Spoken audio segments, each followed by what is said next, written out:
போனராவில் என்னை கண் பார்த்தாய் பலவிதமாம் பொல்லாமோசங்களில் தற்காத்தாய். ஈன சாத்தான் எனையே இடர்கொள்ளப்படுத்தி ஊனம் எனக்கு செய்யா உருக்கமுடன் புரந்தாய்.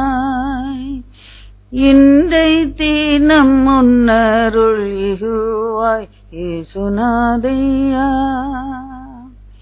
கையிட்டு கொள்ளும் எந்தன் வேலை யாவிலும் முந்தன் கடை கண்ணோக்கி அவற்றின் மேலே.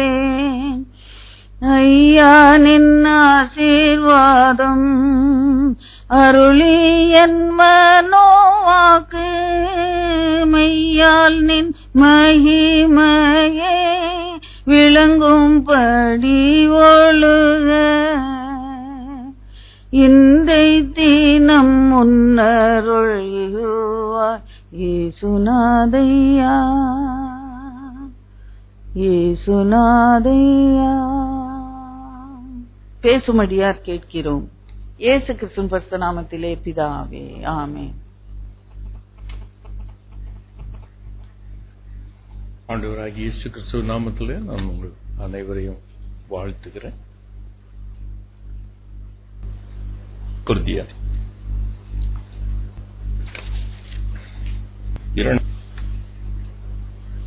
14 நல்ல கவனிங்க. கிறிஸ்துவுக்குள் எங்களை எப்பொழுதும் வெற்றி சிறக்க பண்ணி எல்லா இடங்களிலும், இந்த வசனத்துல நீங்க குறிச்சு வச்சுக்கங்க, எல்லா இடங்களிலும், ஒரு சில இடங்களில் போடல, ஒரு சில ஏரியால தான் அவருடைய ஆசீர்வாதம் இல்ல, ஒரு சில காரியங்களில் தான் நமக்கு வெற்றி என்று இல்ல, எல்லாவற்றிலும் வெற்றி, எல்லாவற்றிலும் வெற்றி, எல்லா இடங்களிலும் வெற்றி. எங்களை கொண்டு அவரை அறிகிற அறிவின் வாசனையை வெளிப்படுத்துகிற தேவனுக்கு ஸ்தோத்திரம். நல்லா கவனிக்கணும். I want you to very carefully listen. இந்த 14, 15, 16 வசனத்தை வீட்டுக்கு சென்று வாசிப்பார். அங்கே ஆண்டவர், அங்கு பவுலடியார் அநேக காரியங்கள் தான் வாழ்ந்து காண்பித்ததை அவர் எழுதுகிறார். நீங்கள் எப்படி வாழ வேண்டும் என்பதை அவர் போதிக்கிறார். அதை வாசித்து பார்த்தீங்கன்னா, நீங்க ஜீவ வாசனையாய் நாங்கள் இருக்கிறோம் என்று சொல்லுகிறார். நாங்கள் கிறிஸ்து இயேசுவுக்குள் நற்கந்தமாய் இருக்கிறோம் என்று சொல்லுகிறார். அப்படி என்றால் நாம் ஜீவ வாசனையை வெளிப்படுத்துகிறவர்களாக இருக்கும் பொழுது, அல்லது கிறிஸ்து இயேசுவுக்குள் நற்கந்தமாய் இருக்கும் பொழுது, 14ஆம் வசனம் இன்னொன்றையும் சொல்லுகிறது. கர்த்தரை அறிகிற அறிவின் வாசனையை வெளிப்படுத்துகிறவர்களாய் இருக்கும் பொழுது கர்த்தர் நம்மை வெற்றி சிறக்க பண்ணுவாராம். நல்லா கவனிக்கணும். இதைதான் நீங்க எப்பொழுதுமே நம்ம மறந்து விடுகிறோம். நான் ஜீவ வாசனையாக இருக்கிறோம், ஆகையினாலே எனக்கு எல்லாவற்றிலும் வெற்றி. நான் கிறிஸ்து இயேசுவுக்குள் நற்கந்தமாய் இருக்கிறேன், ஆகையினாலே எனக்கு எல்லாவற்றிலும் வெற்றி. நான் கிறிஸ்துவை என்னுடைய வாழ்க்கையில் வெளிப்படுத்திக் கொண்டே இருக்கிறேன், ஆகையினால் தான் எனக்கு எல்லாவற்றிலும் வெற்றி. இதை மனதில் வைத்துக் கொள்ளுங்கள். இந்த ஆனாலும் ஆகையால் என்ற வார்த்தைகள் மிகவும் முக்கியமான ஒரு வார்த்தைகள். நான் இன்றைக்கு உங்களோடு கூட பேசுகிறேன். நான் ஜீவ வாசனையா இருக்கும் பொழுது எனக்கு வெற்றி இல்லாத வாழ்க்கை எனக்கு இருக்க முடியாது. ஏனென்றால் வேதம் சொல்லுகிறது, என்னை வெற்றி சிறக்க பண்ணுவாராம். நீங்க வாசித்து பார்த்தீங்கன்னா அதுல நீங்க நல்லா புரிவீங்க. இது வெற்றி மாத்திரம் இல்லை பிரியமானவர்களே. நான் கிறிஸ்து இயேசுவுக்குள் நான் நற்கந்தமாய் இருக்கும் பொழுது, கிறிஸ்துவை அறிகிற அறிவின் வாசனையை நான் வெளிப்படுத்தும் பொழுது, நான் எல்லாவற்றிலும் எல்லா இடங்களிலும் நான் வெற்றி அடைவேன் என்று சொல்லல, வெற்றியை சிறக்க பண்ணுவார். அல்லேலூயா சொல்லுவோமா? அல்லேலூயா. படிக்கிறவர்கள், விசுவாசிகள், ஏன் ஊழியம் செய்கிறவர்களும் கூட வெற்றியைத்தான் அவர்கள் தேடுகிறார்களே தவிர, ஆனால் ஆண்டவர் வெற்றியில ஒரு சிறந்த வெற்றியை கொடுப்பார் என்று நாம் நம்புகிறதில்ல, விசுவாசிக்கிறதில்ல. எல்லாரும் 40 மார்க் வாங்கினா பாஸ் ஆயிடலாம், எல்லாரும் வெற்றி அடைந்துடலாம். எல்லாருக்கும் வெற்றி. அந்த நாட்களில் 35 மார்க் வாங்கினாலே வெற்றி. எனக்கு அன்புக்குரியவர்களே, ஆண்டவர் அப்படிப்பட்ட வெற்றியே இல்லை. நான் கிறிஸ்துவுக்குள், இயேசுவுக்குள் நான் நற்கந்தமாயிருப்பேன் என்றார். கிறிஸ்துவை அறிகிற அறிவின் வாசனை என்னுடைய பள்ளிக்கூட நாட்களிலும் என்னோடு கூட இருக்கும் என்றார். விசுவாசியின் வாழ்க்கையில் கர்த்தரை, கிறிஸ்து இயேசுவின் நற்கந்தமாய் நான் இருப்பேன் என்றால், கிறிஸ்துவின் வாசனையை நான் வீசுகிறவனாய் இருப்பேன் என்றால், எனக்கு எல்லாவற்றிலும் கர்த்தர் வெற்றி சிறக்க பண்ணுவார். 0 மார்க் வாங்கிட்டு இருந்த கணக்குல 0 மார்க் வாங்கிட்டு இருந்தவன எனக்கு 70 மார்க் வாங்கி கொடுத்தார். மற்றவங்கள 100 மார்க் வாங்குறாங்களா இருக்கும். ஆனால் 0 மார்க் வாங்கிட்டு இருந்தவனுக்கு 70 மார்க் எப்படி? அது வெற்றியில சிறந்த வெற்றி எனக்கு. அல்லேலூயா சொல்லுவோமா? அல்லேலூயா சொல்லுவோமா? அல்லேலூயா. நான் அன்னைக்கு ஒரு 40 மார்க் பாஸ் பண்ணா போதும்னு தான் நினைப்பேன். இப்படிதான் மனுஷன் நினைக்கிறான். இன்னைக்கு நம்மளுக்கு இந்த பிரச்சனைக்கு இன்னைக்கு தீர்வு கிடைச்சா போதும். நாளைக்கு எப்படி இருந்தா என்ன? நாளைக்கு இதை விட மோசமாக போகுன்றது உங்களுக்கு தெரியலையே. நீங்க பாருங்க, இந்த 5 வருஷத்துக்குள்ள என்ன நடக்க போகுதுன்னு நீங்க தான் பார்க்க போறீங்க. எனக்கு இந்த 5 வருஷத்துக்குள்ள இருக்க எனக்கு இஷ்டமே கிடையாது. அதுக்குள்ள ஆண்டவர் வந்துட்டார்ல, இல்லைன்னா மரணம் என்னை சந்திக்கும்னா நான் ரொம்ப சந்தோஷப்படுறேன். The 5 years are going to be very, very difficult. நீங்க இதாக்க பூமியை காரிருள் சூழ்ந்திருக்கிறது. அல்லேலூயா சொல்லுவோமா? அல்லேலூயா. அல்லேலூயா. அதனால் தான் நேற்று மாலையில இரவில நான் ட்ரெயின்ல வந்து கொண்டிருக்கும் பொழுது ஆண்டவர் சில காரியத்தை ஞாபகப்படுத்தினார். அப்பொழுது மனைவிடத்துல சொன்னேன், நாம் ஒரு வேனை எடுத்து ஒரு 10 பேரை அழைத்துக் கொண்டு இந்த பட்டணத்தை சுற்றி வந்து ஜெபித்துக் கொண்டே வந்தால் என்ன என்று நான் கேட்டேன். பழையபடி ஒரு 5-6 வருஷத்திற்கு முன்பாக நாம் அதை ஜெபித்தோம், அதை செய்தோம். அதற்கப்புறம் ஜெயிக்கும். ஆனால் இப்பொழுது பூமி காரிருள் சூழ்ந்திருக்கிறது. ஆகையினாலே இந்த காரிருளை நாம் நீக்கணும். அல்லேலூயா சொல்லுவோமா? என் மனைவியிடத்துல அந்த சின்ன தாட்டை நான் சொன்னேன். ஒரு நாள் அதை நாம் எல்லாரும் ஒரு வேன் எடுத்துட்டு நம்ம இவங்க சிஸ்டர் சொல்றாங்க கிராம ஊழியத்துக்கு போனாங்க. அவங்களுக்கு பெரிய அல்வா சாப்பிட்ட மாதிரி இருக்கும். இங்க உங்க மூஞ்சியே பார்த்து சொல்லி சொல்லி என்ன பிரயோஜனம்? அங்க மரத்தடியில சாப்பிட்டு இருக்கிறவங்களுக்கு போய் சுவிசேஷம் சொன்னா எப்படி இருந்துச்சு சிஸ்டர்?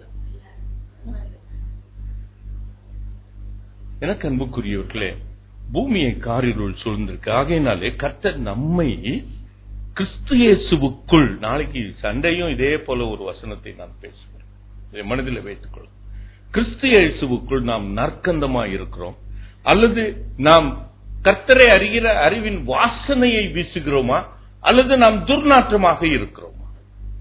எப்படிப்பட்டவர்களாய் இருக்கிறோம்? நல்ல கவனிங்க பிரியமாக. இன்னைக்கு நான் ஒரு கேள்வியோடு நான் உங்களை அனுப்ப விரும்புகிறேன்.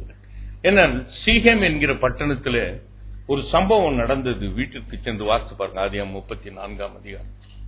அங்கு யாக்கோபுடைய குமாரத்தி தீனாள் தன்னுடைய சிநேகிதிகளோடு கூட அந்த தேசத்தை சுற்றி பார்க்கும்படி செல்கிறாள். அப்பொழுது ஒரு பெரிய சம்பவம் நடந்து விடுகிறது. ஒரு வாலிபன் அவளை சந்தித்து அவளை கெடுத்து விடுகிறான். ஆகையினாலே அவளோடு கூட பிறந்த குமாரர்கள் ஒரு யூகம் அவர்கள் செய்து, ஒரு யூகம் என்ன தமிழ்ல நல்ல சரியான, அவங்க ஒரு திட்டம் பண்ணி, அந்த தந்திரத்தை பண்ணி அந்த சீகேம்ல இருக்கிற ஆண்கள் எல்லாரையும் கொன்று போட்டு விடுகிறார்கள். நல்லா கவனி. அப்பொழுது யாக்கோபு என்ன சொல்றான்றத மனதில் வைக்கணும். என்னுடைய வாசனையை நீங்கள் கெடுத்து விட்டீர்களே. லேவி இடத்திலும் சிமியோன் இடத்திலும் அவன் சொல்றான், என்ன, என்னுடைய வாசனையை நீங்கள் கெடுத்து விட்டீர்கள். என அன்புக்குரியவர்களே, இனிமேல் நான் எப்படி இந்த கானானிய ஜனங்களை நான் எப்படி சந்திப்பேன்? இந்த பெர்சியரோடு கூட நான் எப்படி சேர்ந்து வாழ்வேன்? எனக்கு அன்புக்குரியவர்களே, நீங்கள் தேவனுடைய பிள்ளைகளோடு பரிசுத்தவான்களோடு கூட நீங்கள் சேர்ந்து வாழும்படி கர்த்தர் உங்களை தெரிந்திருக்கிறார். அல்லேலூயா சொல்லுவோமா? எப்படி நான் வாழுவேன்? என்னுடைய வாசனை கெட்டு போய்விட்டது. என்னுடைய வாசனையை நீங்கள் கெடுத்து விட்டீர்களே. எனக்கு அன்புக்குரியவர்களே, கிறிஸ்து இயேசுவுக்குள் நாம் நற்கந்தமாய் இருக்க வேண்டும் என்றுதான் ஆண்டவர் விரும்புகிறார். கிறிஸ்துவை அறிகிற அறிவின் வாசனையை வீசும்படிதான். 40 மார்க் வாங்கி வெற்றி அடைய விரும்பல, அவர் என்னுடைய வெற்றியை சிறக்க பண்ணுவார். அல்லேலூயா சொல்லுவோமா? என்னுடைய வாழ்க்கையில ஒரு சிறந்த வெற்றியை கர்த்தர் எனக்கு வைத்திருக்கிறார். Don't be satisfied just a pass.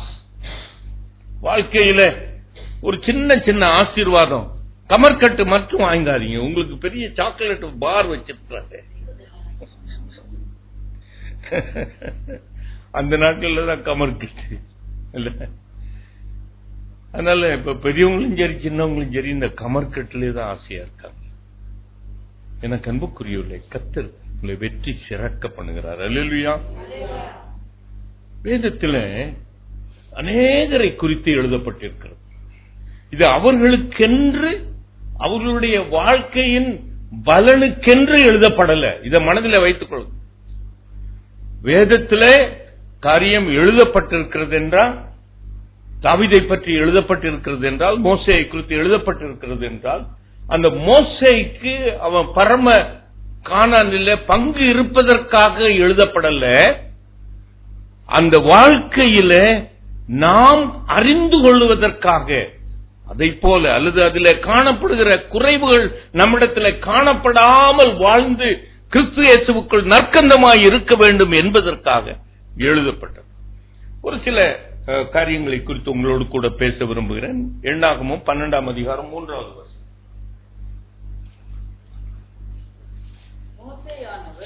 மோசேயானவன் பூமியில் உள்ள சகல மனிதரிலும் மிகுந்த சாந்த குணமுள்ளவனாய் இருந்தான். அந்த வசனத்தை நல்லா வாசிக்கணும். பூமியில் உள்ள சகல மனிதரிலும் அவன் சாந்தம் மிகுந்த சாந்த குணமுள்ளவனாய் இருந்தான். சகல மனிதரிலும். எனக்கு அன்புக்குரியவர்களே, வேதத்தில் அவன் சாந்த குணமுள்ளவனாய் இருந்தான் என்று வாசித்துட்டு போகிறதை பார்க்கிலும் சகல மனுஷன் மிகுந்த, அது ஒரு அண்டர்ஸ்டாண்டிங். அதை காட்டிலும், மிகுந்த சாந்த குணம் உள்ளதை காட்டிலும் சகல மனிதரிலும் மிகுந்த சாந்த குணம் உள்ளவனாய் நோவாவை குறித்து ஆண்டவர் எழுதியிருக்கிறார். அவனோடு கூட இந்த வாழ்ந்திருந்த மக்களிலே அவன் எல்லாரை காட்டிலும் அவன் எப்படி இருந்தானா? நீதிமானாய் இருந்தானா?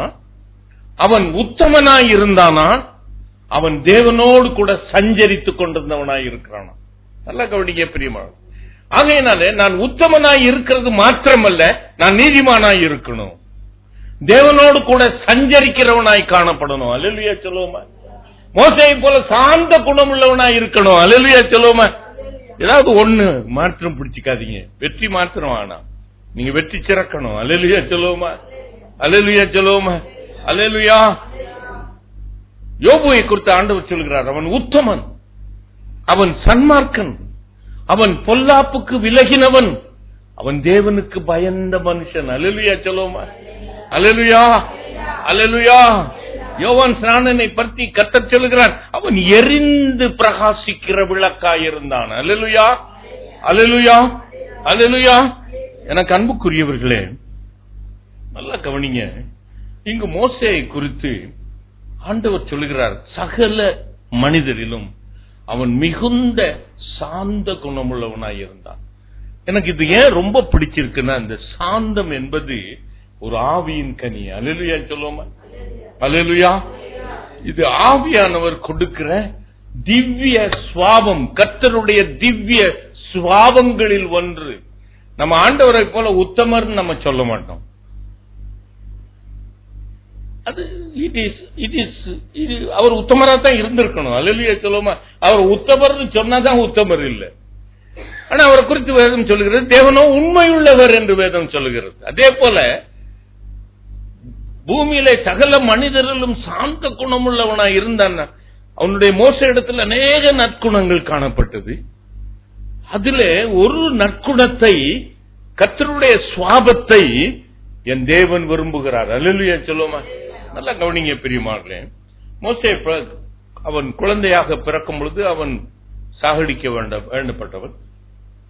ஆனால் தாய் அவனை ஒளித்து வைத்து வளர்க்கிறார். 3 மாதங்கள் ஒளித்து வைத்திருக்கலாம், இல்ல இன்னும் கொஞ்ச நாள் வைத்திருக்கலாம். அதற்கப்புறம் அவள் அந்த நைல் நதியிலே அதில் போட்டு விடுகிறாள். மிரியாம் அதை பார்க்கிறாள். அதை ராஜகுமாரி வந்து அதை எடுத்துக்கொண்டு போகிறாள். எல்லாம் இந்த கதையெல்லாம் நல்லா தெரியும். சொந்த தாயானவள் அந்த குழந்தையை வளர்க்கிற தாதியாக மாறுகிறாள். அது எத்தனை நாள் வரைக்கும் அந்த தாய் அவனை வளர்த்தாள் என்று நமக்கு தெரியாது. இயேசு சுவாமியே 12 வயதுல அவர்கள் ஆலயத்திலே பார்க்கிறாங்க. ஆலயத்திலே பார்த்து அவர் யாரோடு உட்கார்ந்து கொண்டு பேசிக் கொண்டிருக்கிறார்? மூப்பர்களோடு கூட உட்கார்ந்து. அவர் பிரசங்கிக்க ஆரம்பித்த பொழுது அவரை பார்த்து சொல்றாங்க, இவர் தச்சனுடைய மகன் அல்லவா? இவனுக்கு அறிவு ஞானம் எங்கிருந்து வந்துச்சு? இந்த வேத அறிவு எங்கிருந்து வந்துச்சு? அப்படி என்றால் இந்த மோசையினுடைய தாய் அவளை அப்படிதான் தேவனை அறிகிற அறிவிலே வளர்த்திருக்கணும். அல்லேலூயா சொல்லுவோமா? நல்லா கவனிங்க. யூத ஸ்திரீகள், நான் சென்ற தடவை சொன்னேன், யூத ஸ்திரீகள் பிள்ளைகளை வளர்க்கும் பொழுது அந்த தேவனுடைய நியாய பிரமாணத்தை சொல்லி சொல்லி பாலூட்டி வளர்ப்பாங்களாம். அல்லேலூயா, அல்லேலூயா. மரியாளும் இயேசுவை அப்படிதான் வளர்த்திருப்பாள். ஆகையினால் தான் இவன் கல்லாதவன் அல்லவா? வேத அறிவு எங்கிருந்து வந்துச்சு? தாய் சொல்லி கொடுத்திருக்கா சார்.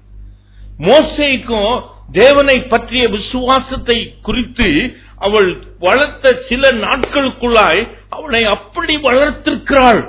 அதனால் தான் வேதம் சொல்லுகிறது, மோசே பெரியவன், விசுவாசத்துல பெரியவனான பொழுது. அல்லேலூயா சொல்லுவோமா? அப்ப இந்த விசுவாசத்தை கொடுத்தது யாரு? நீங்க கொடுக்குறீங்களா சார் அப்படின்னு சொன்னீங்கன்னா உங்களை எல்லாம் கேள்வி கேட்பேன். ஏன்னா 2 தீமோத்தேயு 1ஆம் அதிகாரம் 5வது வசனத்தை வாசிங்க. தீமோத்தேயுனுடைய பாட்டி இடத்திலே அந்த விசுவாசம் இருந்துச்சு. அந்த பாட்டி இடத்திலிருந்து அந்த தாய்க்கு அந்த விசுவாசம் வந்துச்சு. அந்த தாயிடத்திலிருந்து தீமோத்தேயுக்கும் அந்த விசுவாசம் வந்திருக்கும் என்று நான் நம்புகிறேன் என்று பவுலடியார் எழுதுகிறார். அப்படி என்றால் மோசே விசுவாசத்திலே பெரியவனான பொழுது என்று 40 வயதுல அவனை குறித்து சொல்லப்படுகிற ஒரு வசனம். அப்படி என்றால் அந்த 40 ஆண்டுகள் அரண்மனையிலே அவன் வளர்ந்திருந்தாலும், ராஜாவாக பட்டமேற்கப்பட வேண்டியவனாய் இருந்தாலும் கூட அவன் கர்த்தருடைய விசுவாசத்திலே பெரியவனான பொழுது என்று வேதம் சொல்லுகிறது. அப்பொழுது பார்வோனுடைய குமாரத்தியின் மகன் எனப்படுவதையும் வெறுத்து, அப்போ அந்த மோசே அந்த உலக வாழ்க்கையை விட்டு வெளியே வரான். 40 ஆண்டுகள் அவன் ஆடுகளை மேய்த்துக் கொண்டிருக்கிறான். நல்ல கவனிங்க. அப்பொழுது கர்த்தர் அவனோடு கூட பேசி இருக்கக்கூடும். ஆடுகளை மேய்த்துக் கொண்டு இருக்கும் பொழுது கர்த்தர் அவனோடு கூட பேசியிருக்கேன். ஏனென்றால் நான் இதை நினைக்கிறேன், முந்தி ஒரு நாள் கூட சொல்லி இருக்கிறேன். மோசே தான் இந்த 5 ஆகமங்களை எழுதினவனா.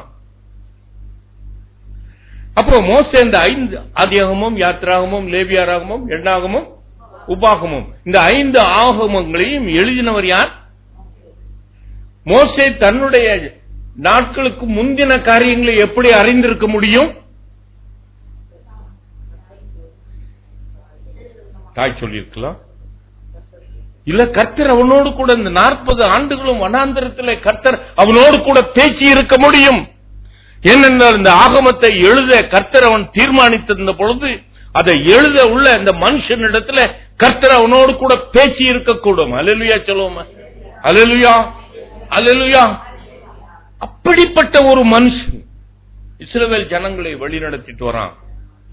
அப்பொழுது நீங்க அந்த இத வாசகம் 12ஆம் அதிகாரத்தை நீங்க வாசித்து பார்த்தீங்கன்னா, அங்கு மிரியாமும் ஆரோனும் சேர்ந்து அவனை என்ன பண்றாங்க? தள்ளுமுள்ளு பண்றாங்க. இல்ல, இப்போ இந்த நியூஸ்ல தமிழ் நியூஸ்ல பாத்தீங்கன்னா போலீஸுக்கும் அந்த பாட்டுக்கும் தள்ளுமுள்ளு அப்படிமா. அங்க ஒரு சண்டை. பாருங்க, எதை வச்சுட்டு சண்டை போடுறா? அவன் மனைவியை வச்சுக்கிட்டு.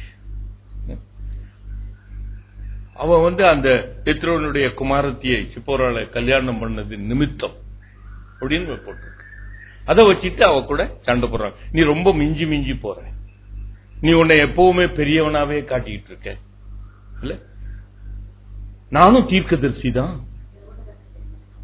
ஆரோனும் பிரதான ஆசாரியன் தான், கர்த்தர் எங்களோடு கூட பேசுவார் தான், ஓ மட்டுமா பேசுவார், என்கிட்டையும் தான் பேசுவாரு. இப்படி அவங்களுக்குள்ள சண்டை. அப்போ மோசேக்கு கோபம் வந்துச்சா? இப்பதான் கேட்கணும். இப்பதான் நான் உங்களுக்கு ஒரு புத்தி புகட்ட விரும்புகிறேன். கணவன் உங்களை திட்டுறான், கண்டபடி பேசுறான். மோசேயை குறித்து மிரியாமும் ஆரோனும் கண்டபடி பேசுறாங்க. யாருக்கு கோபம் வந்திருக்கணும்? மோசே கோபம் வந்துச்சா? யாருக்கு கோபம் வந்துச்சு? அவர் ஒரு உப்புக்கு சப்பானின்னு நினைக்காதீங்க. மோசேக்கு கோபம் வரல, என் தெய்வத்துக்கு கோபம் வந்துச்சு. என் பிள்ளைய இந்த பொம்பளை திட்டுறாளே, இதை மனதில் வைத்துக் கொள்ளுங்க பெரியமா. அந்த இடத்துல அவன் சாந்த குணமாய் இருக்கிறான். அல்லேலூயா சொல்லுமா, அல்லேலூயா, அல்லேலூயா. இந்த இந்த இந்த இந்த ஆவிக்குரிய அந்த கனியில நம்மிடத்துல காணப்படணும். அவன் திட்டான் அப்படின்னா நம்மளும் திட்டா ஒன்னும் பிரயோஜனம் இல்லை, ஒண்ணுக்கு ஒண்ணு சரியா போயிடுச்சு. நீங்களே சார்ட் அவுட் பண்ணிக்கங்க. நான் ஏன் வரணும்? ஆண்டவர் சும்மா உட்கார்ந்துருவார்.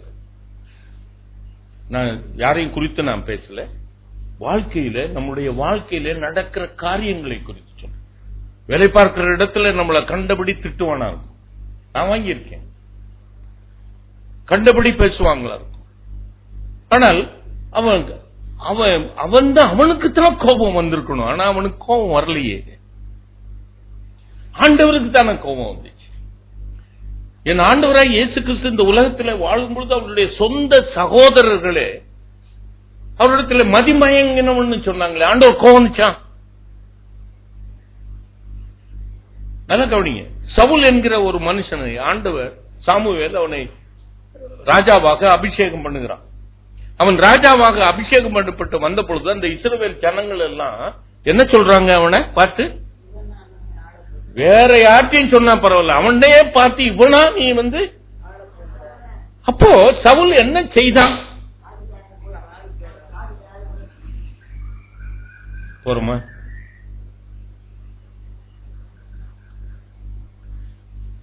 அப்போ அந்த இஸ்ரவேல் ஜனங்கள் சொல்லுகிறது இந்த காதுல கேட்டு இந்த காதுல விடுவதற்கு பதிலாய் இதுல கேட்டது நம்முடைய இருதயத்துக்குள்ளே புகுந்து விடுகிறது. இருதயத்தில் ஒரு கசப்பு வந்து விடுகிறது. நம்மிடத்தில் காணப்படுகிற அந்த கொஞ்சம் சாந்த குணமும் மாறி போய் விடுகிறது. கோபம் வந்து விடுகிறது, எரிச்சல் வந்து விடுகிறது.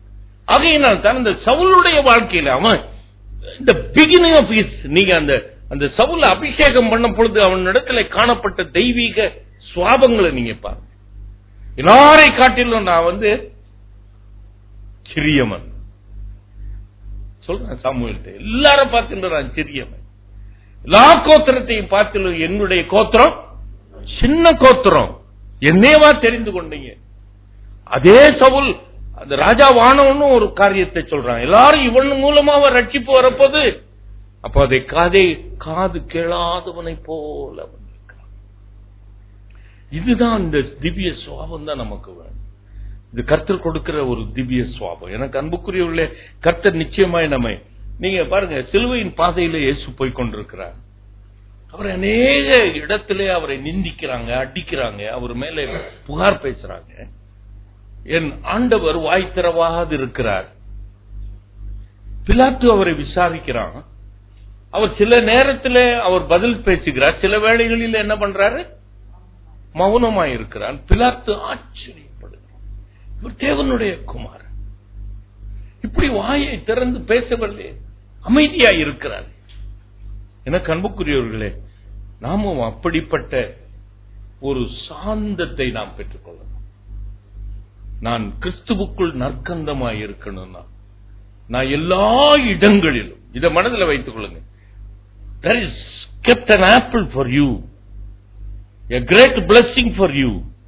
ஒரு பெரிய சிறந்த வெற்றியை வைத்திருக்கிறார் ஆண்டவர், அதை காண்பிக்கிறார். ஆனால் அது எனக்கு எட்டாத இடத்திலே இருக்கிறது, அதை நான் பெற்றுக்கொள்ள வேண்டும் என்றால் நான் கிறிஸ்துவை அறிகிற அறிவின் வாசனையை வெளிப்படுத்துகிறவனாக இருக்கணும். அல்லேலூயா சொல்லுவோம். அதனால் தான் இயேசு தன்னை குறித்து சொல்லும் பொழுது நான் சாந்தமும் நான் மனத்தாழ்மையுமாய் இருக்கிறேன். அவர் சொன்னதை அவர் செய்து காண்பித்தார் தன்னுடைய வாழ்க்கையை. நான் சாந்தமும் மனத்தாழ்மையுமாய் இருக்கிறேன் என்று சொன்னவர் அவருடைய வாழ்க்கையில சிலுவையின் மரண பரியந்தமும் கீழ்ப்படிந்தவராகி தம்மை தாமே அவர் தாழ்த்தினார். ஆகையினால் தான் அவர் எல்லாவற்றிலும் வெற்றி சிறந்தார். அல்லேலூயா சொல்லுமா? அல்லேலூயா, அல்லேலூயா. Don't think of only victory. எல்லாவற்றிலும் வெற்றி சிறக்கப்படணும். அல்லேலூயா சொல்லுமா? அல்லேலூயா. இரண்டாவது என்னாகும் 14:24 வாசி.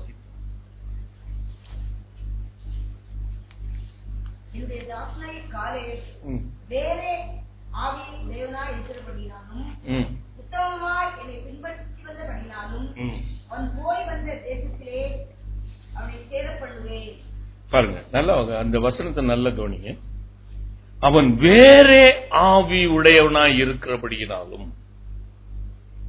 அவன் சென்று வந்த அந்த தேசத்திலே அவனை சேர பண்ணுவேன்.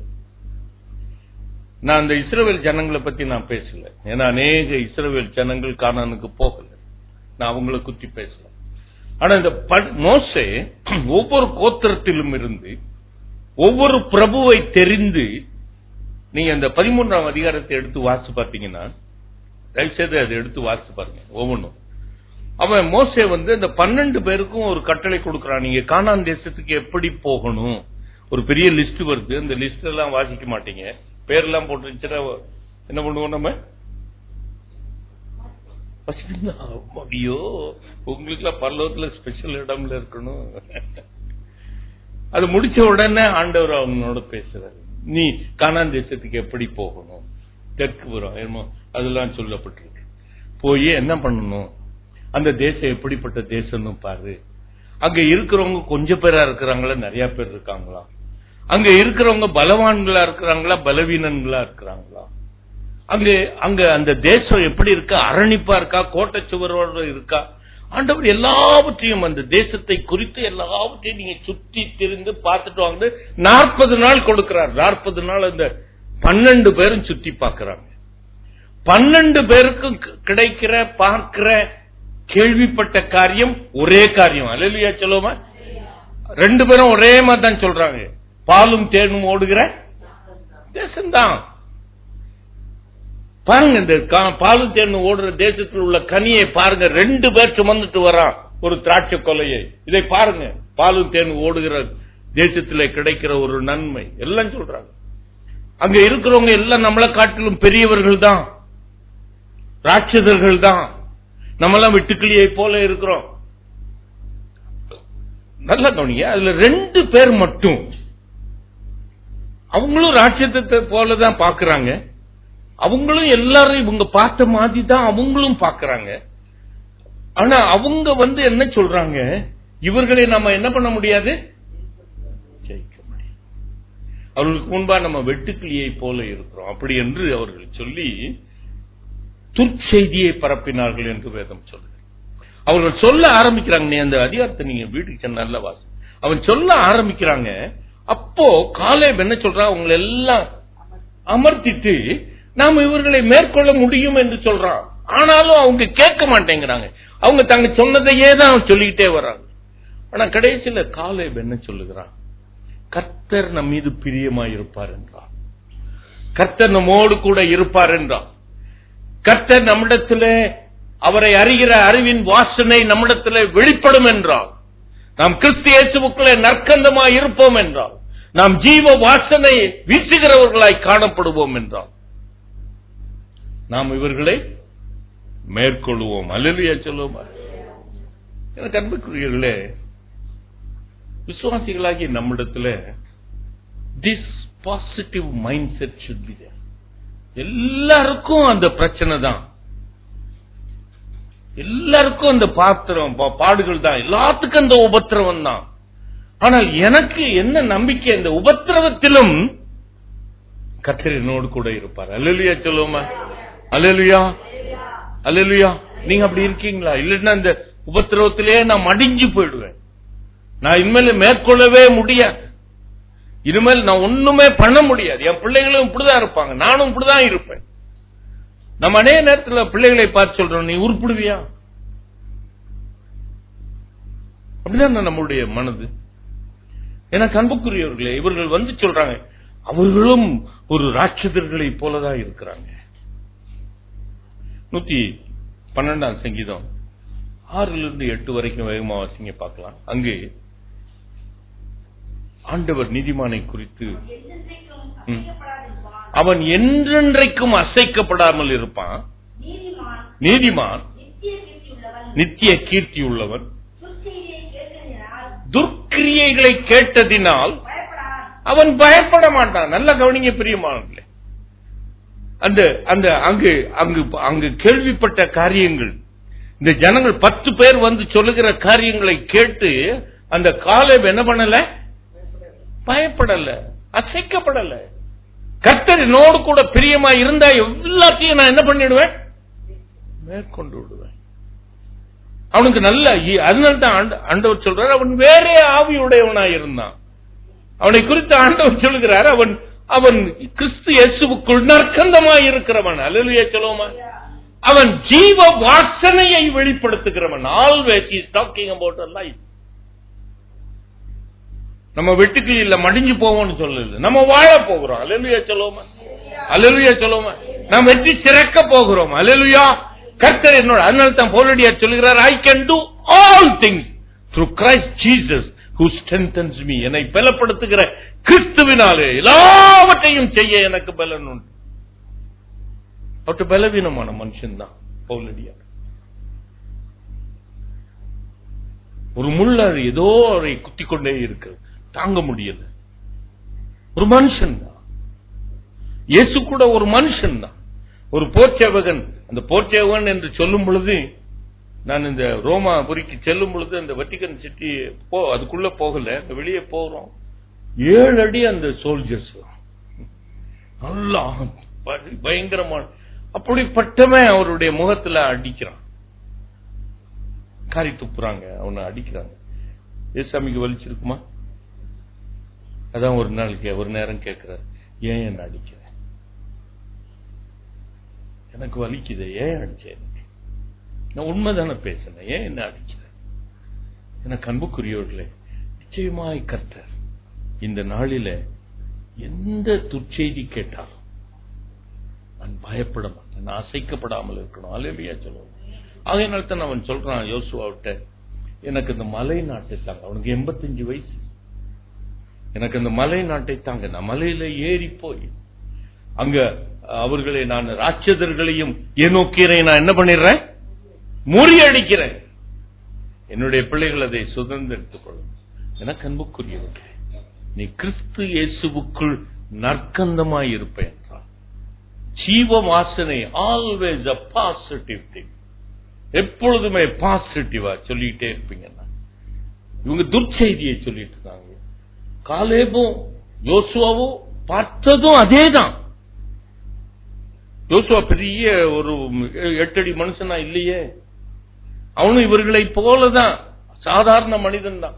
ஆனா அங்கு பெரிய ராட்சத மக்களை பார்த்திருக்கிறான், பெரியவர்களை பார்த்திருக்கிறான். ஆனாலும் காலேப் என்ன சொல்கிறான்? நாம் கிறிஸ்து நம்மோடு கூட இருப்பார் என்றால் அவர் மீது அவருடைய பிரியம் என் மீது இருக்கும் என்றார். மூன்றாவதாக அநேக காரியங்களை சொல்லிக் கொண்டே போகலாம். நெகேமியா அவன் அலங்கத்தை கட்டும் பொழுது அவனுக்கு சுத்திலும் இருந்தவங்க என்ன எல்லாமே நெகட்டிவா தானே பேசிக்கிட்டே இருந்தாங்க. இதெல்லாம் நம்ம வாசிக்கிறோமே, ஏன் நம்முடைய வாழ்க்கையில இது மாற்றத்தை கொண்டு வரும்? சும்மா கதை வாசிக்கிற மாதிரி வாசிட்டு போயிடுறோமே. எனக்கு ரொம்ப மிகவும் வருத்தமான ஒரு காரியம். இவைகள் எல்லாம் எனக்காகவே எழுதப்பட்டிருக்கிறேன்.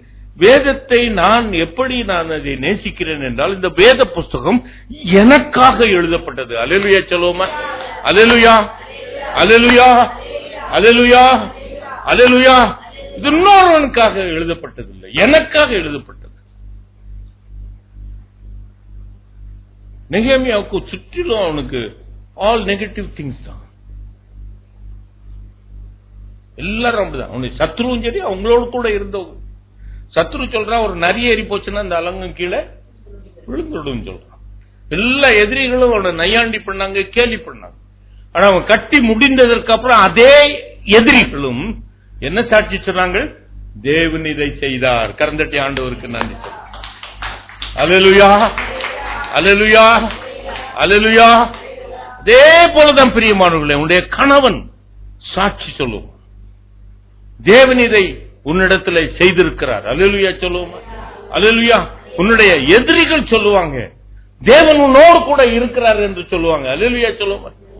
அபிமெலேக்கு சொல்றான் ஈசா கிட்ட வந்து, தேவன் உன்னோடு கூட இருக்கிறார் என்று நாங்கள் கண்டோம். ஏனென்றால் அவன் நற்கந்தமாய் இருந்தான். ஒவ்வொரு அவங்களுடைய தகப்பனார் முன்னோர்கள் செய்த அத்தனை துறவுகளையும் அவங்க என்ன பண்ணாங்க? எங்களுடையது என்று எடுத்துக்கிட்டாங்க. அவங்கதான் தூர்த்து போட்டாங்க. இவன் திருப்பி அதை தூர் வாரி அந்த தண்ணீர் சுரக்க பண்ணுகிறான், அது எங்களுடையது என்று எடுத்துக்கொள்றாங்க. இப்போ வாய் பேசல, அவன் திறக்கவே இல்லை. அவன் தேவனுக்குள் நற்கந்தமாய் இருந்தான். அல்லேலூயா சொல்லுவோமா? ஜீவ வாசனையா இருந்தான். ஆகையினால அவனுடைய எதிராளிகள் சொல்றாங்க, தேவன் உம்மோடு கூட இருக்கிறதை நாங்கள் கண்டோம். இதுதான் வாசம். மூன்றாவதாக லேவியராம். இது முக்கியமான ஒரு காரியத்தை நான் சொல்ல போறேன். You may be thinking it is impossible, but it is possible with every believer. Hallelujah சொல்லுமா? லேவியராம் 13 சொல்லுமா? மோசே ஆரோனை நோக்கி, என்னிடத்தில் சேருகிறவர்களால் நான் பரிசுத்தம் பண்ணப்பட்டு சகல ஜனங்களுக்கும் முன்பாக நான் மகிமைப்படுவேன். இதுக்கு முன்னாடி உள்ள காரியங்களை நீங்க வாசித்தாதான் இந்த வசனம் உங்களுக்கு புரியும்.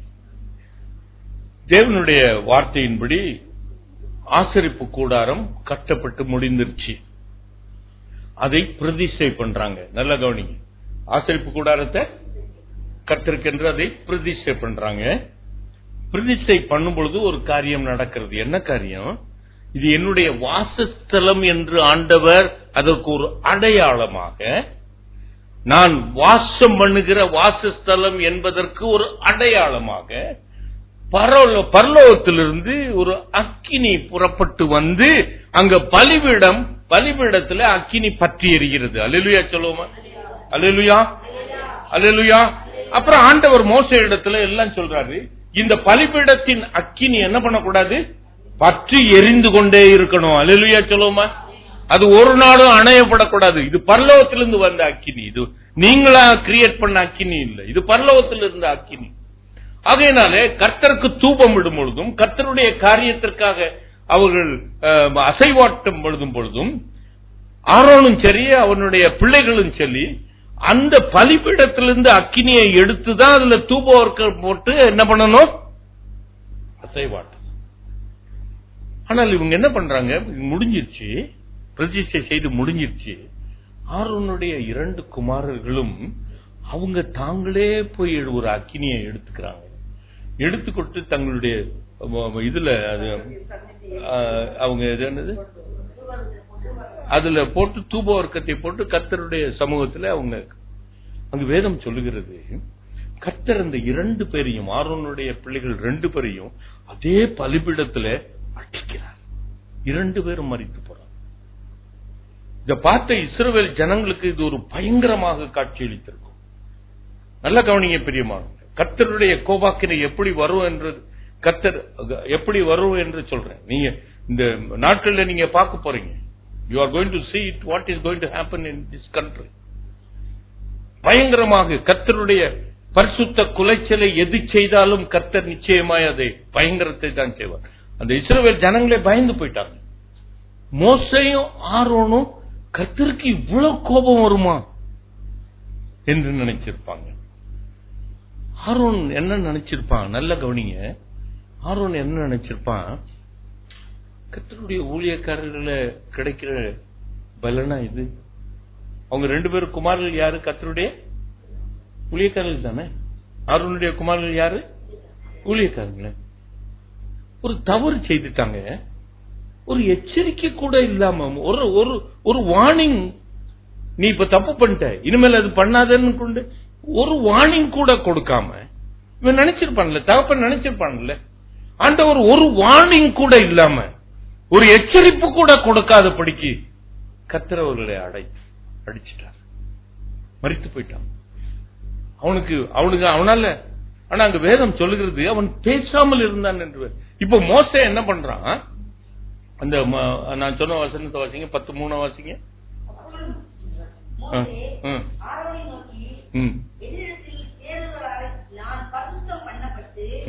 சகல ஜனங்களுக்கு முன்பாக நான் மகிமைப்படுவேன் என்று கர்த்தர் சொன்னது இதுதான் என்றான். அவர் ஆண்டவர் என்ன மோசே சொல்றார்? தெய்வம் பரிசுத்தம் உள்ள தெய்வம். அல்லேலூயா சொல்லுவோம். என்னிடத்துல வருகிறவர்கள் என்னை பரிசுத்தம் பண்ணணும். அல்லேலூயா சொல்லுவோம். அல்லேலூயா. அவர்கள் பரிசுத்த குலைச்சலை பண்ணக்கூடாது. அல்லேலூயா சொல்லுவோம். அதற்கு கர்த்தர் அவர் பரிசுத்தர் என்பதை காண்பிப்பதற்கு இதுதான் அவருடைய வழி, இதுதான். ஆனா மோசே வந்து அந்த ஆரோனை என்ன பண்றான்? கடிச்சு புலம். அப்போ ஆரோனுக்கு பயங்கர கோபமா இருந்திருக்கும். நீங்க நினைச்சு பாருங்க, இவன் பிரதான ஆசாரியன், 2 ஆசாரியர்கள் விழுந்து போட்டாங்க, குமாரர்கள். மோசே அந்த செத்த பணத்து பக்கம் சொல்லுங்க. விடிய விடிய ராமாயணம் கேட்கறீங்க. ஆசாரியன் எங்க போக கூடாது? செத்த பணத்தை போகக்கூடாது. அந்த பிள்ளைகளை எடுத்து அவன் அடக்கம் பண்ண முடியாது சார் அவனால. God has forbidden that for a priest. அவன் செத்த உடம்பு செத்த கூட போய் பார்க்க கூடாது. செத்த தன்னுடைய பிள்ளைகளை அடக்கம் பண்ணக்கூடாது. அப்போ அவனுடைய உள்ளத்துல என்ன கேள்வி எல்லாம் எழுந்திருக்கும்? நம்முடைய வாழ்க்கையில அப்படித்தானே. நம்முடைய வாழ்க்கையில் தானே ஆண்டவரோட நான் நீதியா தானே இருந்தேன். என் சூழ்நிலை, நான் நீதி தானே செய்தேன். சூழ்நிலை எப்படி இருக்க? அவன் கர்த்தருடைய ஊழியத்தை தானே செய்தான். ஏன் கர்த்தர் அடிக்கணும்? அவனை மன்னிச்சிருக்கலாமே, இல்லைன்னா எச்சரிக்கை விட்டுருக்கலாமே, இல்ல ஒரு சின்ன தண்டனை கொடுத்திருக்கலாமே. ஆனால் வேதம் சொல்லுகிறது அவன் பேசாமல் இருந்தான்.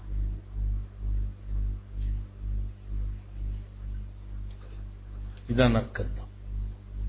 கிறிஸ்து இயேசுவுக்குள் நீங்கள் நற்கந்தமாய் இருக்கணும். அல்லேலூயா சொல்லுவோம். கடினமான பாதையிலும் அமைதியாய் இருக்கணும். நமக்கு எல்லாம் விரோதமாக நடக்கும் பொழுது தேவனுடைய சித்தம் நிறைவேறட்டும்னு சொல்லி அமைதியாய் இருக்கணும். ஏன் என்று நாம் என்ன பண்ணக்கூடாது? கேள்வி கேட்கக்கூடாது. ஆனால் ஆரோன் அவன் ஏன் என்று கேட்கல. அவனுடைய உள்ளம் புகைஞ்சிருக்கும். மிகவும் அவன் காயப்பட்டிருப்பான். ஆனாலும் தன் வாயை திறவான்.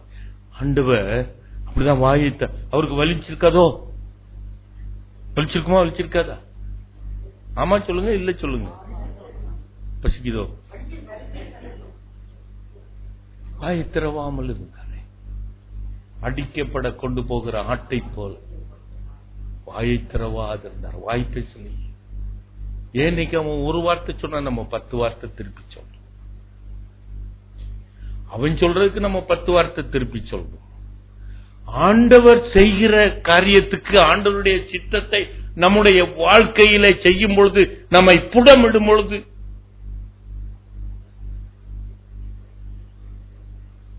அதை அனுமதிக்கிறோம். கிறிஸ்து இயேசுவுக்குள் நான் நற்கந்தமாய் இருக்கிறேன். ஜீவ வாசனை வீசுகிறேன். கர்த்தரை அறிகிற அறிவின் வாசனையை நான் வெளிப்படுத்துகிறேன். அப்பொழுது என்னை எல்லாவற்றிலும், எல்லா இடங்களிலும் கர்த்தர் என்னை வெற்றி சிறக்க பண்ணுவார். அல்லேலூயா சொல்லுவோமா? You may have to come back to the word of God. நான் இன்னைக்கு சொல்றேன். I tell you one thing. நீங்க எங்க போங்க, நீங்க குடி சொல்றவன்ட்ட போங்க, தீர்க்கதரிசிட்ட போங்க, பிசாசு துரத்துறவன்ட்ட போங்க, எல்லா இளவுட்டையும் போங்க, கடைசியில you may have to come back to the word of God. அல்லேலூயா சொல்லுவோமா? கர்த்தருடைய வார்த்தைக்கு தான் நீங்க வரணும். அல்லேலூயா, அல்லேலூயா, அல்லேலூயா, அல்லேலூயா, அல்லேலூயா. தீர்க்க தரிசனமானாலும் ஒளிந்து போகும், என் வார்த்தைகளோ ஒரு காலும் ஒளிந்து போகாது. எனக்கு அன்புக்குரியவர்களே, கர்த்தர் இந்த நாளிலே நாம் வெற்றி சிறக்க வேண்டும் என்றால் அவர் காண்பிக்கிற அந்த வழி நான் அமைதியாக இருக்கணும். வேறு வழி இல்லை. என்கிட்ட நீதி இருக்கு, உண்மைதான். என்கிட்ட நியாயம் இருக்கு, உண்மைதான். அவர் தான் என்னை தெரிந்தெடுத்திருக்கிறார். யோசுவா அந்த ஆரோனுடைய பிள்ளைகளை யார் தெரிந்தெடுத்தார்? கர்த்தர் தான். அவர் தான் தெரிந்தெடுத்தார் அவர்கள் ஆசாரியர்கள். யாத்திராகமம் 15:20. கடைசியா ஒரு சின்ன காரியத்தை சொல்லிவிட்டு முடிக்கிறேன். யாத்திராகமம் 15:20.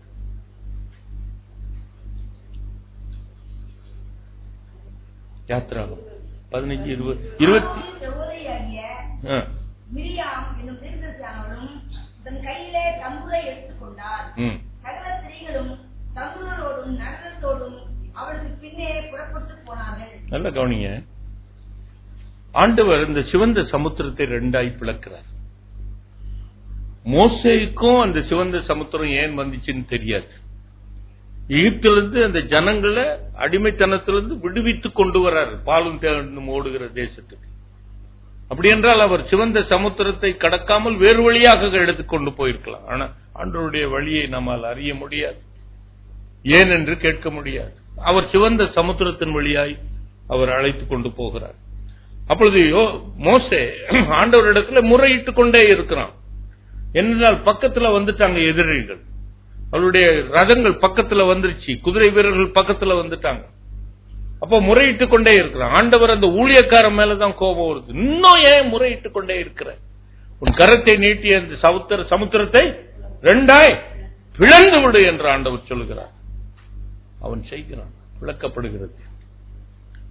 பிளக்கப்பட்ட அந்த சமுத்திரத்திலே இவர்கள் வெட்டாந்தரையில நடக்கிறவர்களை போல நடந்து அழகா எல்லாரும் ஆடுகள் மாடுகள் குட்டிகள் பெரிய எல்லாம் கடந்து போகுது. அவர்களும் கடந்து வராங்க. அவர்கள் கடந்து வரும் பொழுது அவர்களை என்ன பண்ணிருச்சு? தண்ணி முழுகடித்து விட்டது. இவ்வளவு பெரிய அற்புதத்தை கர்த்தர் அந்த அவர்களுக்கு செய்திருக்கிறார். நம்முடைய வாழ்க்கையில் இன்னைக்கு சாட்சி எந்திரிச்சு சொல்லுங்கன்னா ஒருத்தரும் சொல்ல மாட்டாங்க. கர்த்தர் அநேக அற்புதங்களை செய்கிறார். நல்ல கவனிங்க பிரியமானவர்களே. இந்த அற்புதத்தை ஆண்டவர் செய்த உடனே மோசேயும் அந்த இஸ்ரவேல் ஜனங்களும் அதை நீங்க வாசித்து பாருங்க. அந்த ஆண்டவரை உயர்த்தி மகிமைப்படுத்துகிற ஒரு ஸ்தோத்திர ஒரு பாடல். அல்லேலூயா சொல்லுவோமா? கர்த்தரை உயர்த்துகிற துதி. அல்லேலூயா. இதை நான் ஒரு நாள் பேசி இருக்கிறேன். கர்த்தரை உயர்த்துகிற ஒரு துதி. அதை மோசேயும் அந்த ஜனங்களும் பாடிட்டு இருக்காங்க. 6 லட்சம் ஜனங்கள்.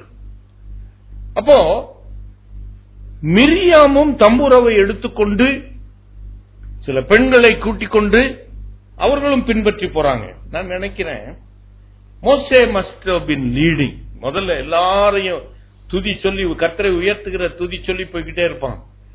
அப்புறம் இந்த மிரியாம் என்ன பண்ணுவான்? இந்த பலவீனமான பாண்டங்கள், சின்ன பிள்ளைங்கள், வாலிப பிள்ளைகள் எல்லாம் கொஞ்சம் மெல்ல நடந்துட்டு வரும்ல, பின்னாடி வந்துட்டு இருக்கும்ல, கரவல் ஆடுகள் தான் கொஞ்சம் பின்னாடி வந்துட்டு இருக்கும்ல, அது பக்கத்தில் நின்றுட்டு மிரியாம என்ன பண்ற? தம்பூரை எடுத்துட்டு அந்த பெண்கள் எல்லாம் சேர்ந்து மோசே எதை சொல்லி துதிக்கிறானோ அதே சொல்லி துதிக்கிறான். கர்த்தரை உயர்த்தி. பல ஆண்டுகளுக்கு முன்பாக நான் இத நம்ம இந்த மெட்ராஸ் பட்டணத்தை சுத்தி வந்தோம். எத்தனை பேர் வந்தீங்க? கையை வைத்துங்க பார்க்கலாம். அப்போ ஒரு தடவை நம்ம மாதவரம் பக்கத்துல போனோம். 2 பேரா நாங்க போறோம். இப்ப இதை உங்களுக்கு வெளிக்காட்டுவதற்காக சொல்கிறேன். முதல்ல ஒரு வேன்ல 12 பேர் எழுதிட்டு நான் அதை லீட் பண்ணி கொண்டு போகிறேன். என் மனைவி அடுத்த வேனில் உட்கார்ந்து கொண்டு அவள் ஒரு 10-12 பேரை ஜெபிக்கிறதுக்காக, எனக்கும் அவளுக்கும் நடுவுல 1 கிலோமீட்டர் தூரம். நான் தான் முதல்ல போய்கிட்டு இருக்கேன். ஏன்னா இந்த 2 பேரும் ஒன்னா போக முடியாது இந்த டிராபிக்ல, கொஞ்சம் மற்றவங்களுக்கு இடம் கொடுத்துட்டு போகணும். அதனால நான் முன்னாடி போயிட்டேன், பின்னாடி வந்துகிட்டே இருக்கா. பட் டெஸ்டினேஷன் வேணும்.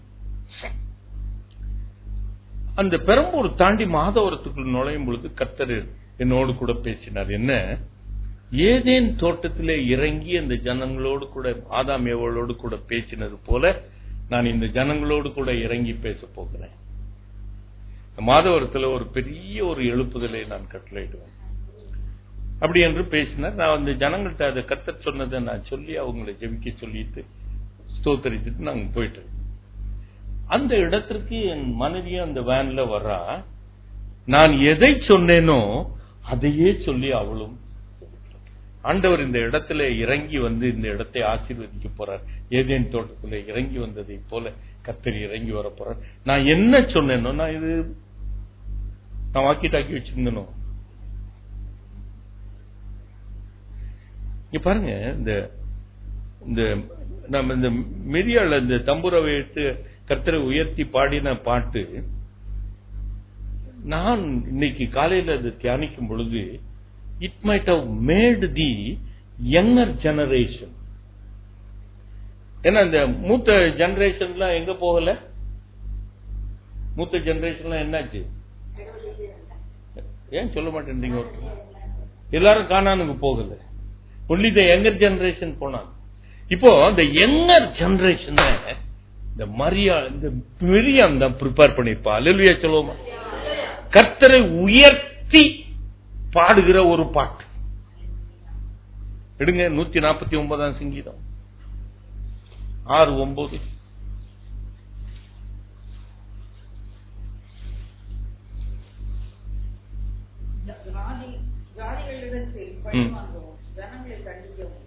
ஜாதிகளிடத்திலே பழிவாங்க. நல்ல கவனிங்க. கர்த்தரை உயர்த்தி பாடுகிற பாட்டு, கர்த்தரை மகிமைப்படுத்துகிற நீ கர்த்தரை உயர்த்தி பாடுவாய் என்றால், நீ கர்த்தரை மகிமைப்படுத்தி இருப்பாய் என்றால், கர்த்தர் இங்கு ஒரு பெரிய அதிகாரத்தை உன் கரத்திலே கொடுக்கிறார்.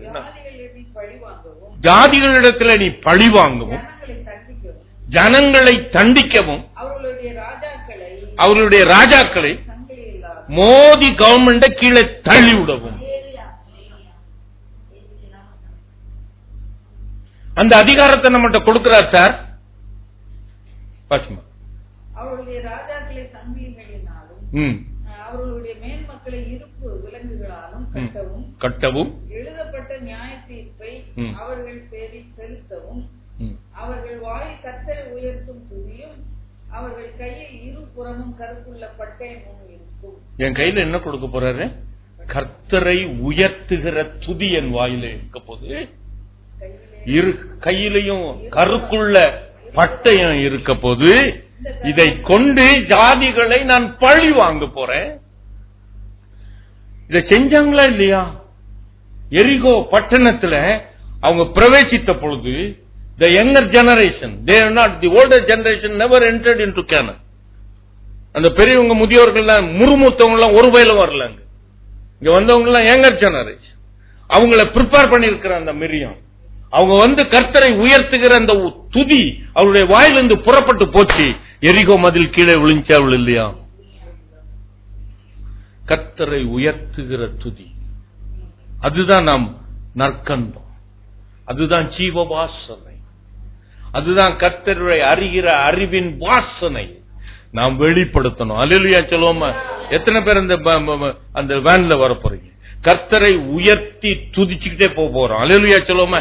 வேற ஒன்னும் செய்ய போறது இல்ல. கர்த்தரை உயர்த்தி நாம் துதித்து கொண்டே போக போறோம். கர்த்தரை உயர்த்துகிற அந்த துதி, ஆண்டவர் அநேக நன்மைகளை செய்ய போகிறார். எரிகோ பட்டணம் கீழே விழுந்துச்சு.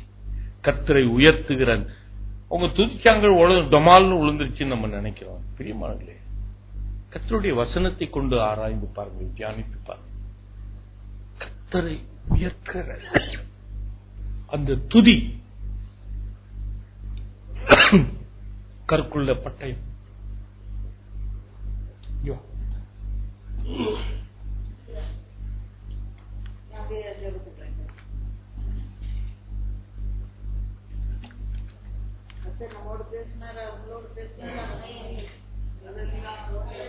முழங்கால் படியிடுவோம்.